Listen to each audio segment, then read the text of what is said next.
దేవుడు స్పష్టంగా మాట్లాడిన మాటల్లో ఏ లోపాలైనా నీలో ఉంటే దిద్దుకో, పసిబిడ్డలాగా తగ్గించుకో, నిన్ను నువ్వు విమర్శించుకొని లోపాలు సరి చేసుకొని తిరిగి దేవుని వైపు మళ్ళుకో. ఒక నూతన అధ్యాయం నీ జీవితంలో నా దేవుడు ప్రారంభించబోతున్నాడు. ఖచ్చితంగా అనుభవిస్తావు, ఖచ్చితంగా నువ్వు స్వతంత్రించుకుంటావు. యేసు నామములో అది జరుగుతుంది.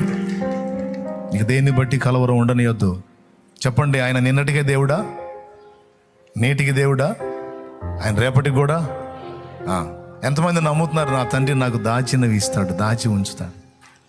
ఇంకా చెప్పాలంటే ఇంకొక మాట కూడా లేఖనంలో ఉంది స్పష్టంగా, అడుగు వాటికంటే, ఊహించే వాటికంటే అత్యధికముగా చేయగల దేవుడు.